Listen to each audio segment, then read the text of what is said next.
Welcome back to Navigating the Streams. I'm Mike DeLong, and I'm here to tell you about everything I watched in September. I watched 14 movies this month. Usually in October, I pick a horror series to catch up with. But after last year, I felt that I kind of ran out of major series to watch. So this year I decided to watch horror movies from East Asia, including China, Korea, and Japan. I decided to watch them in September in order to get my reviews out in October in time for Halloween. I also watched 3 classics, a new movie from this year, and I rewatched another movie from this year too. As always, I'm giving you my reviews from least favorite to most favorite. Let me know what you think. First up, we have Battle Royale, and I gave it 2 stars. I've heard great things about Battle Royale, probably since the Hunger Games came out. I watched it on Prime, and I was more than a little disappointed. Kids in Japan have become too disrespectful, so the government passed a law taking one class at random and pitting them against each other to the death. I have no problem with this premise, but the class in the movie doesn't seem to have been picked at random, nor are they entirely disrespectful that they deserve to die. Most are very innocent, and only a few take any pleasure in the battle in any way. One of the people in charge of the battle is a former teacher of the group, and it seems as if he holds a grudge against them. One of the big problems for me was that I watched it dubbed. This is something that I don't do for live-action foreign language movies, but Prime was only streaming it dubbed with a subscription. I try not to let this bother me, but it felt like they used children's animation voice actors for the dub. Plus, it was all very melodramatic, which was not what I wanted in this movie, although I heard that was kind of the point in making it. It was trying so hard to get you to feel something for characters you had little to no background on. There was a girl that was a bully in real life and a psycho in the battle, but when she came up against the girl she bullied, I didn't know, let alone felt anything. I was excited to watch Battle Royale, though I don't think my expectations were too high, but it really missed the mark for me. Let me know if it's better in Japanese or if the sequel is any good. Next up is Audition, and I gave it 2.5 stars. Audition is a movie that I've known about for a long time, probably since my days of working at Blockbuster, so I checked it out from my library. It's on lists for great horror movies, but ultimately, I was let down. Audition is about a man, Aoyama, who's been widowed for about 10 years. His son suggests that he remarry, but he's not really sure how to get back into the game. He works in the movie industry, and his friend suggests that he ties his search to an audition for a TV movie. He picks a woman he likes. Meek, innocent, pretty, talented, and he makes time to get to know her, but she is not exactly who she seems to be. This was a 2-hour movie. We don't meet the woman until about 45 minutes to an hour into the movie, and the whole time the tension was building, and I was on board. Then there's another 30 to 45 minutes of dates, and he talks with his friend and son, and I'm waiting for the horror to come. Then the movie gets a little confusing with some dream sequences, so you don't know what's real and what's not. And finally, in the last 15 minutes or so, it gets a little gruesome. There are things to like about the movie. The acting is good, especially Eiichi Shina, who plays the woman. I also love the way the tension builds in the movie, but the payoff isn't there. There are also some bad edits and shaky camera work that usually aren't necessary. I think Audition was a victim of high expectations. If you're looking for horror instead of thriller in this movie, you'll be disappointed too. Rigor Mortis comes next, and I gave it 2.75 stars. I found Rigor Mortis on a best of Asian horror movie list and on the shelf in my library, so I picked it up with no more information. Unfortunately, I was unaware of some aspects of its creation that may have helped me enjoy it a little more. Rigor Mortis opens with an actor coming to a rundown apartment building to rent a room to kill himself. He is saved by another tenant, but was he? From this point on, I'm not sure who in the movie is dead and who is alive. We are told by a man who works in the cafe in the building that a woman is dead, but then we see her walk up. I was very confused throughout the movie. We see a man die and be brought back to life as a vampire, though not in the traditional sense. And the rest of the movie is about stopping him and other evil spirits that live in the building. The movie looks good, the action is great, and the acting is fine. I just couldn't get past my own confusion. I tried to ride the movie out, but things never cleared up for me. I guess the movie is an homage to older Hong Kong vampire movies, bringing many actors from past movies together, but I was sadly unaware of that or the lore of Hong Kong vampires. If you're a fan of Hong Kong cinema, especially horror movies, you'll probably like Rigor Mortis more than I did. But if you're looking for something scary to watch this month, look elsewhere. Next, we have Ju-on The Grudge, and I gave it 3 stars. I remember the English version of The Grudge coming out a little bit after I saw The Ring, but I never made time for it.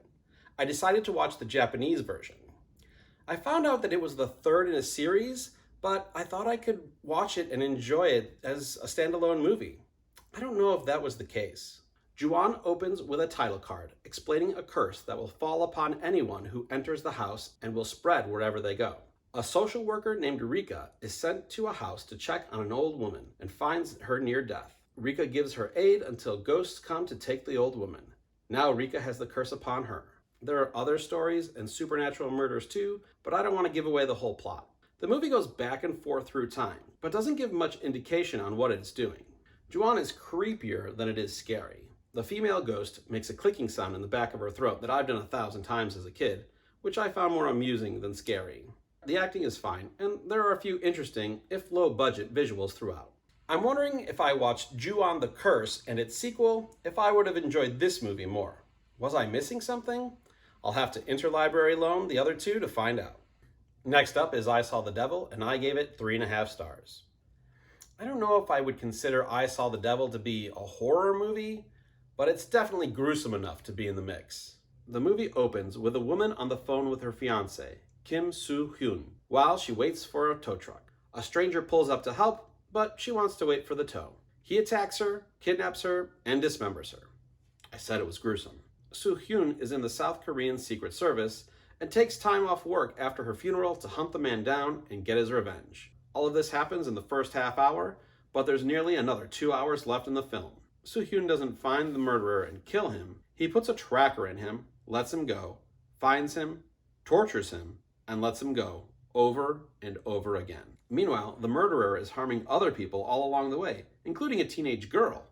I was nearly yelling at Soo-hyun to kill him already so he doesn't hurt any more people. I also thought the ending could have been done better without traumatizing anybody else. Other than that, the movie is good. The acting is good, especially by the two leads. The story is good if you don't mind following a bunch of troubled people doing horrible things. If you like to play with your food, or like your movies bloody and disturbing, I Saw the Devil might be for you. I found it at my library, but it's also streaming on Philo, and you could rent it on YouTube. I watched Scenes from a Marriage and gave it 3.75 stars. I watched the short 3-hour version of Scenes of a Marriage because HBO Max didn't have the whole 6-hour version. While there are lots of things to like about this movie, I'm glad I didn't spend any extra time with these characters. Marianne and Johan are a Swedish couple with 2 kids, who we see once for 5 seconds. At first, they seem like they have everything they could want: a loving partner, successful careers, friends, but as time progresses over the 10 years of the movie, we see cracks and the pieces start to fall apart. The acting and directing in this movie are all very good. The script could use work here and there, possibly because of the shortened runtime, but after talking with friends who watched the full length, I'm not so sure. Some things were confusing, but overall there's a lot of truth. The truth comes from the complicated relationship and the emotions of both people in it. When Johan says he's going to leave, Marianne tries to keep it all together while in shock. When it comes time to finally sign the divorce papers, Johan wants to stay together while voicing emotions that are better off not said. Overall, I think Scenes of a Marriage is a good movie, but not one that I love or ever want to revisit. Next up is The Host, and I gave it 3.75 stars. Bong Joon-ho directs this creature Hormady. Commoner? What do you call a horror movie that's funnier than it is scary? Gong-do is a single dad to a teen girl, but he's not all there. He works with his dad at a snack shop along the river. His sister is a very good archer, but tends to choke when it matters most, and his brother is an unemployed alcoholic. These 4 adults must come together to save Gong-do's daughter when she's taken by a kaiju created when embalming chemicals are dumped down a sink that leads to the river, just because the bottles were dusty. The laughs in The Host start from the first scene in the morgue and continue throughout the movie.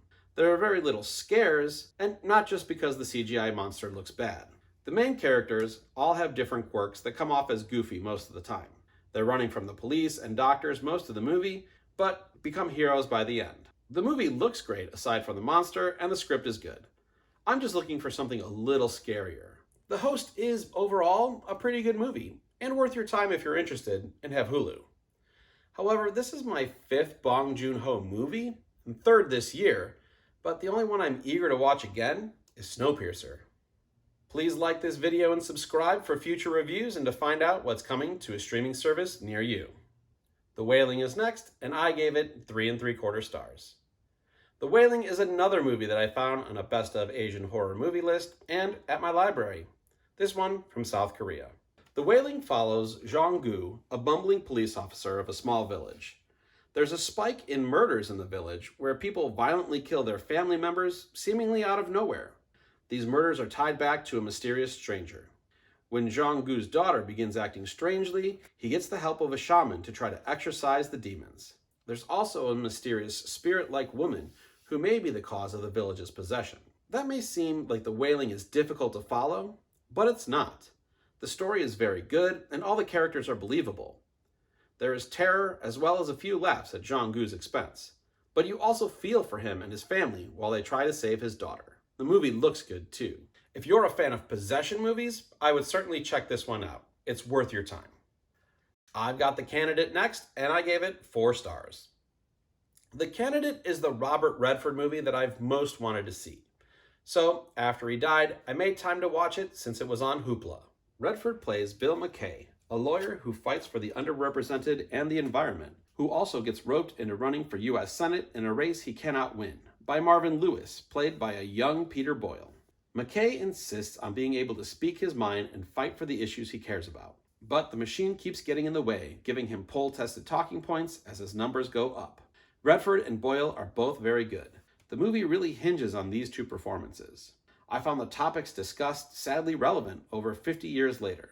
We need more candidates like McKay who are interested in fighting for real issues, so I connected to the movie in this aspect.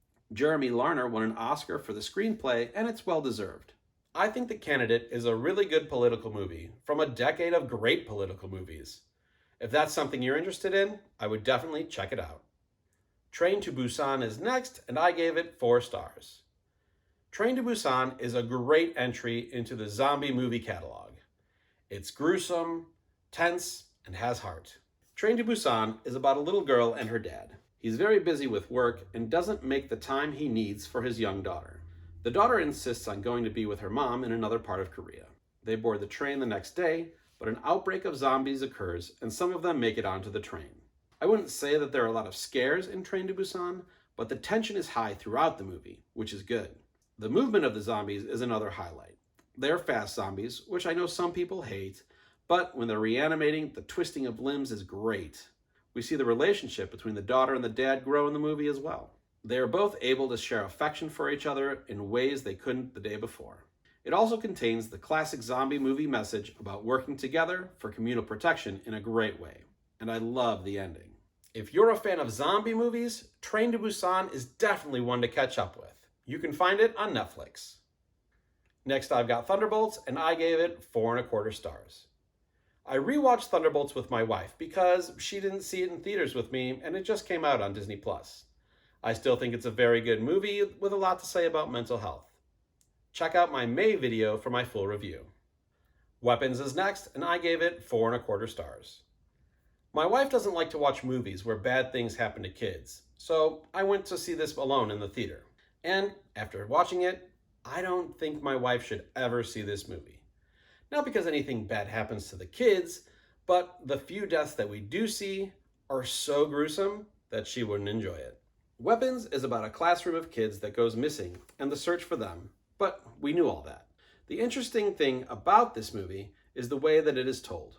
We get the perspective of several different characters, including the teacher of the missing students and one missing child's dad. These different perspectives help piece the story together. Now, there's been some conversation about the movie being an allegory for school shootings, and I feel that this is a stretch. I didn't see enough evidence to make that conclusion. The director has spoken about how he made the movie to deal with the grief of losing a friend, and I can see that realized in at least a few characters. The world these characters live in is put together well. The acting is good, and the movie looks great. I think the story really comes together in the end, too.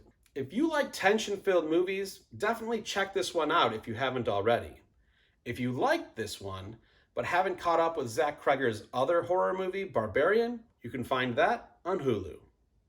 Ringu is up next, and I gave it 4 1/2 stars. The Ring is one of my favorite horror movies from the early 2000s. I finally caught up with the Japanese version, Ringu, and liked it nearly as much. Ringu is about a journalist investigating strange deaths when her niece also dies mysteriously. She finds out that the urban legends about a videotape that kills you 7 days after you watch it are true. Now she needs to figure out how to break the cycle before she dies. The remake is very close to the original, except for some ESP characters and a less creepy son in the original. Some things are less polished than they are in the remake, but it doesn't take anything away from the story in my opinion. I was not disappointed to find this one at my library. If you love the Hollywood version, you'll probably enjoy this one too. Finally, we have The Conversation, and I gave it 5 stars. The Conversation is one of the best conspiracy movies ever made, and I loved watching it a second time. Francis Ford Coppola had one of the best decades a director could ever ask for, with both Godfathers, Apocalypse Now, and The Conversation coming out, all being nominated for Best Picture. The Conversation is about a surveillance expert named Harry Call, played by Gene Hackman, who does a job recording a couple having a conversation in a loud, crowded place. Call is very paranoid and is meticulous about his work. The more he works on getting these tapes right, the more paranoid he gets. Hackman is great and probably my first or second favorite of his performances. John Cazale is also good as Stan, Harry's assistant. The sets, score, and cinematography are also top-notch. The sets tell you a lot about Harry's character. The score mimics the sound distortions of the tapes Harry's working on, and the cinematography makes you feel almost as paranoid as Harry becomes. And the ending is just phenomenal. I love where we leave this character. If you're a fan of 70s conspiracy movies and haven't caught up with The Conversation, what are you waiting for? If you don't know anything about this genre, find some and watch them now. This one is a great entry. I caught up with it on Prime. That'll do it for this review video. Of all the horror movies I watched last month, I would give a strong recommendation to Ringu, Train to Busan, and The Wailing, and a lesser recommendation to The Host. Are you going to watch any of these horror movies this month? Let me know in the comments. If reviews aren't your thing, come back in a couple of weeks to find out what's streaming in November. Thanks, and I'll see you next time.